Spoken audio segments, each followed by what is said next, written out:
ध्यानपूर्वक सुना जाए। अपने लोग भगवत मार्ग के उपासक हैं। ये बात जीवन में याद रखने योग्य बात कह रहे हैं। हमें सबसे पहले ध्यान रखना है कि हमारा लक्ष्य है भगवत प्राप्ति।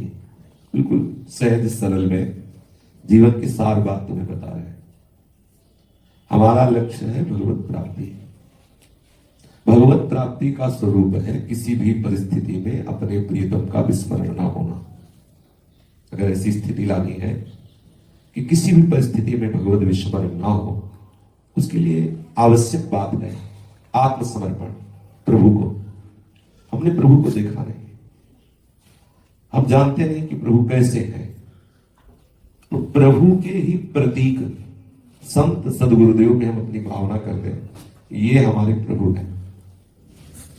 जैसे ये चित्रपट है, इस पे भावना ही तो कर रहे कि मेरे प्रभु राधा वल्लभ लाल हैं।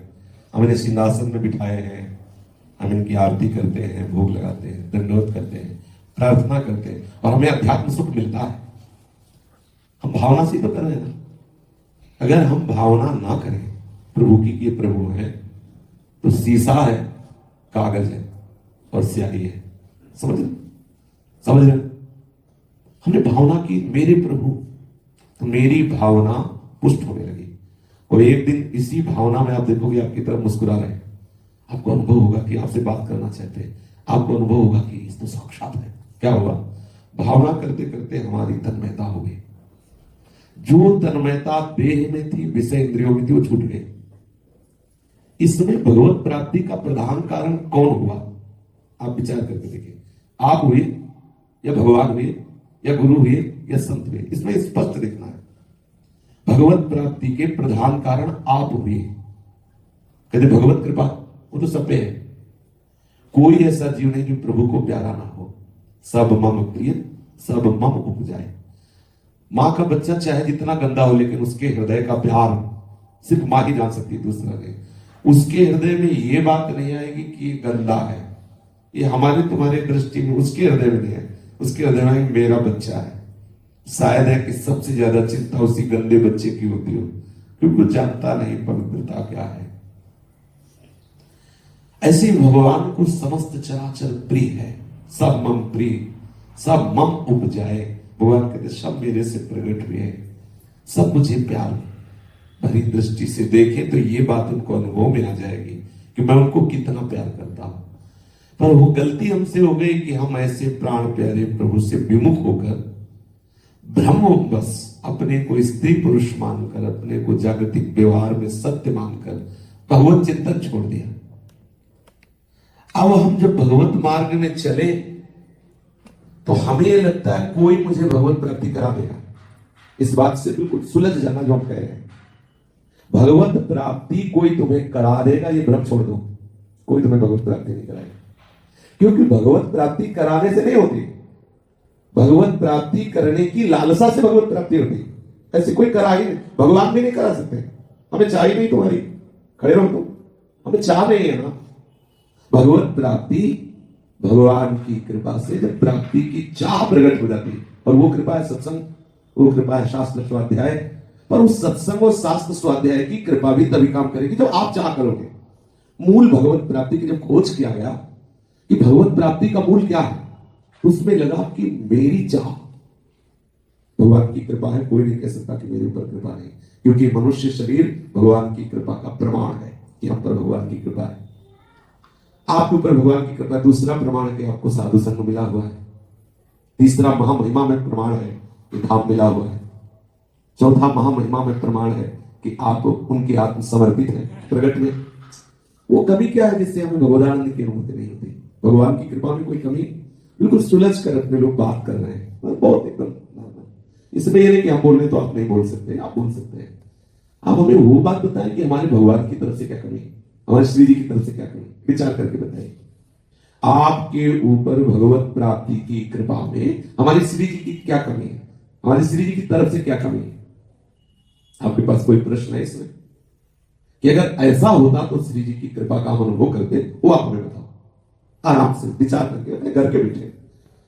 ये सत्संग है, हृदय का सत्संग है। एक होता है जिसमें बोल रहे हैं, आप सुनो, आप स्वीकार करो ना करो। इसमें हम आपसे सुनना चाहते हैं, आपका विचार। कोई बच्चा या बच्ची कोई भी बोल सकता है, आपको श्री जी की कृपा प्राप्त है, आपको इस बात पर विश्वास है, आपके ऊपर श्री जी की कृपा है, आप स्वीकार करते हैं? अंदर से आप बताइए, किसी को इस विषय में प्रश्न है कि हमारे ऊपर श्री जी की कृपा नहीं है, या आप कह सकते हैं? आप मतलब इसलिए कह रहा हूं कि आप बोलिए, तो आपके मन में हो तो आप हमसे लड़ सकते हैं, इस समय आप हमसे लड़ सकते हैं कि ऐसा, क्योंकि जैसे बच्चा है ना, ऐसे गुरु का शिष्य होता है। अभद्रता नहीं, धूर्तता नहीं, वो एक धूर्तता अलग चीज होती है। आप हमसे अभी लड़ सकते हो कि महाराज जी ऐसा होता तो मैं मानता कि मेरे ऊपर श्री जी की कृपा है। हमने आपको बताया कि श्री जी की कृपा का लक्षण, पहला प्रमाण हमें मनुष्य शरीर मिला, दूसरा प्रमाण जो महामहिमा में साधु समागम मिला, तीसरा प्रमाण हमें महामहिमा में श्री वृंदावन धाम का आश्रय और वास मिला, चौथा इस आश्रय में हम कहीं किसी भी तरह के सुकृत का चिंतन नहीं करते कि हमारे कोई सुकृत होंगे, केवल कृपा ही कृपा। अब आप अपनी कृपा को ठीक कर ले तो अभी भगवत प्राप्त हो जाए।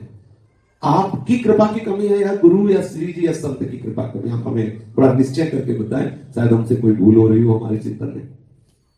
हमें जो निज मंत्र मिला, शरणागत मंत्र मिला, श्रीमद चतुरासी जी के पाठ की प्रेरणा मिली, श्री धाम वृंदावन वास करने का सौभाग्य मिला, और हमें वृंदावन वास की उचित व्यवस्था मिली, और हमें श्री जी के नित्य चिंतन के लिए प्रेरणा मिल रही।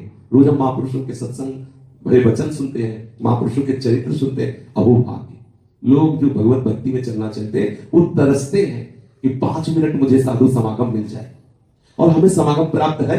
अब देखो कृपा नहीं ठाकुर जी, कोई हमें डांटने वाला है, कोई हमें प्यार करके समझाने वाला है। भगवत मार्ग में, संसार में तो स्वार्थ पूर्ति के लिए कोई तुम्हें डांट सकता है, स्वार्थ, यहां स्वार्थ रहित प्रेम, क्योंकि प्रभु के संबंध से है। अब आखिरकार कमी कहां जो मुझे भगवदानंद की अनुभूति नहीं होती?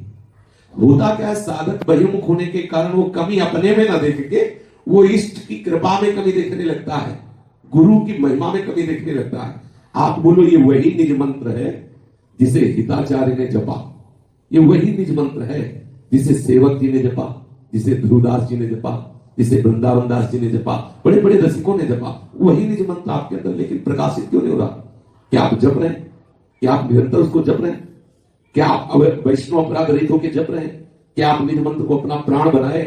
कोई प्रश्न नहीं रह जाए, क्योंकि उसी मार्ग से हम भी चल रहे हैं। कहीं जाने की इच्छा नहीं, ये नहीं सोचे कि शरीर रोगी के कारण, किसी से बात करने की इच्छा नहीं, कोई प्रश्न नहीं जीवन में, कोई प्रश्न नहीं, कोई चाह नहीं, किसी और से बात जाने दो, श्री जी से कोई चाह नहीं, श्री जी से कोई चाह नहीं कि स्वामी जी ऐसा हो जाए। कोई अपनी गलती देखने के लिए जो अभी बोले, जिस सत्संग में भी आप बताते हैं कि मतलब अपनी तरफ मत देखो, श्री जी की तरफ देखो जी। इसमें हम ये कहते हैं कि जैसे आपके ऊपर ठाकुर जी की कृपा है, मानते श्री जी की कृपा है, आपको भगवदानंद की अनुभूति क्यों नहीं हो रही? हमारा प्रश्न है, आप जो बोले वो दूसरा क्षेत्र हो गया कि हम अपनी गलतियों की तरफ ना देखकर हम श्री जी की करुणा की तरफ देखें, वो एक दूसरी लाइन हो गई।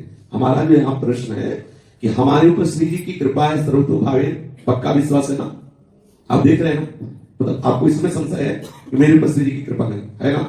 श्री जी कृपा है, तो मुझे कृपा का अनुभव क्यों नहीं हो रहा? मुझे परमानंद की अनुभूति क्यों नहीं हो रही? इसमें श्री जी की तरफ से कमी है, अपनी तरफ से कमी है? हम ये जानना चाहते हैं। जैसे आप समझाते हैं कि भगवत प्राप्ति मन को करनी है, बंधन और कारण जो भी मन का ही है, तो मन जड़ता छोड़ता नहीं, तो जीव जहाँ फंसा है। अब यहाँ एक चीज ये समझना है, जैसे कृपा से आपको यह आदेश मिला कि आपकी जिब्या हिलती रहे, राधा वल्लभ राधा वल्लभ राधा वल्लभ राधा वल्लभ, आपकी जिब्या से किसी की निंदा ना हो, आपकी जिब्या से प्रपंच वार्ता ना हो। ये बात कई बार कहा गया।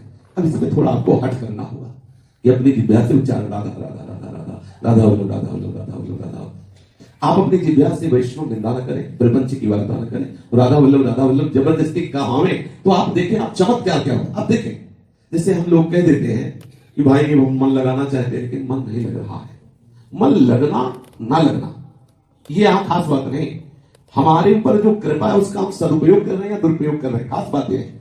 समय जो हमें मिला है, जो हमें सुविधा मिली है, जो हमें सुंदर विवेक मिला है, हम उसका दुरुपयोग न करके सदुपयोग करें तो सच्ची मानो हमें किसी से प्रश्न नहीं करना पड़ेगा और इतना भगवदानंद होगा या पूछो मत, विश्वास करो, क्योंकि उसी मार्ग से अपने लोग चल के आ रहे हैं। अगर ये होता कि पता नहीं आनंद का अनुभव होता है कि नहीं, तो हम आपको संशय में डालते हैं। आप 4 घंटे एकांत में बैठिए, कमरा बंद कर लीजिए और आप बोलिए राधा वल्लभ राधा वल्लभ राधा वल्लभ राधा वल्लभ राधा वल्लभ राधा। आप देखिए आपको क्या विवेक कैसा आता है, कैसा ज्ञान आपको आता है। जो आपको दिनचर्या में बताया जाता है कि आप ये आचरण ना कीजिए, तो भगवान ने जब आपको मनुष्य शरीर दिया तो उसमें वो सामग्री दी है कि आप कर सकते हो और नहीं कर सकते, दोनों बात। जो अगर कोई कहता है कि मेरे में ऐसी सामर्थ्य नहीं कि मैं अपने को ऐसा नाम जप में लगा सकूं, वाली पाठ में थोड़ा एक प्रमाद से बोला जाता है।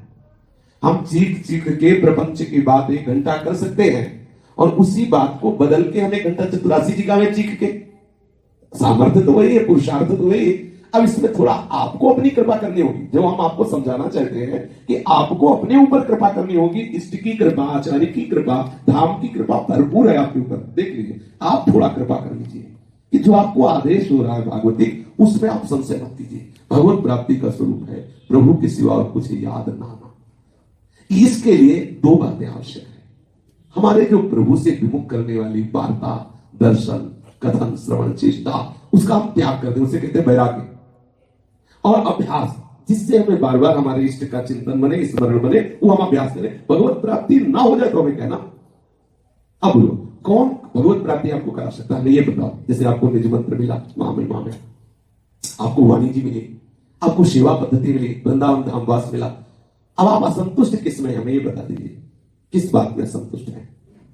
आपको आनंद नहीं मिल रहा ना, इसमें तो असंतुष्ट है। तो आपका मन आनंद में लग रहा है कि नहीं? अगर आनंद में लग रहा होता तो ये प्रश्न खत्म हो जाता कि आनंद नहीं मिल रहा है। माना कि किसान को 4 महीने बाद अन्न राशि मिलेगी, लेकिन उसकी फसल उसको आनंद देने लगती। अभी गेहूं का बीज बोया गया और किसान उसको खोद के देखने लगे कि अंकुरित हुआ कि नहीं, तो बीज नष्ट हो जाएगा। वो जब हफ्ता 10 दिन के बाद देखता है थोड़ा अंकुरण हुआ, उस अंकुरण के सहारे से, फसल तो अभी नहीं मिली, अंकुरण के सहारे से वो आनंदित होकर 6 महीने सेवा करता रहता है। और 6 महीने में यदि कोई बाधा ना हुई दैवी, तो अन्न राशि का वो दर्शन कर पाता है। एक साधारण किसान हमारे परमार्थ मार्ग में चलने पर, थोड़ा संकुरण होने पर ही आनंद आने लगता है। ये जो कोई कहे कि वो बहुत स्थिति में आनंद आता, थोड़े में आनंद आता, थोड़े में, क्योंकि आनंद स्वरूप प्रभु में जहां चित्त जुड़ेगा आनंद की अनुभूति होने लगेगी। पर साथ में विपक्ष में माया है। ऐसा नहीं कि आप बिल्कुल निर्मल स्वतंत्र मार्ग आप चल रहे, विपक्ष में माया खड़ी है। वो प्रतिपल आपको रोकने की चेष्टा करेगी। पक्ष में भक्ति है, वो प्रतिपल आपको बढ़ाने की चेष्टा करेगी। यदि आप माया पक्ष में आ गए तो आप भक्ति पक्ष के विरोध में हो जाएंगे। आप प्रत्यक्ष देख लीजिए, वो कौन सी बात है जो तुम्हें पच नहीं रही, तुम्हें आनंद की अनुभूति नहीं करे। आप बैठे हो, अपने घर के बैठे हो, आप बताइए कौन सी बात है जो तुम्हें भगवदानंद नहीं देने दे, मेरी या आपकी? अगर मेरी बात से तुम्हें भगवदानंद की अनुभूति ना होती हो तो वो बात मुझे खड़े होकर बता दो कि यदि आपकी ये बात सुधर जाए तो मैं भी भगवत प्राप्त हो जाऊं। बोलो, अगर मेरे जैसे होता ना कि भाई आप पे, तो आप मेरी सुधार में बोलो कि महाराज जी अगर आप ये सुधार कर लो तो मैं अभी भगवत प्राप्त हो जाऊं। जी।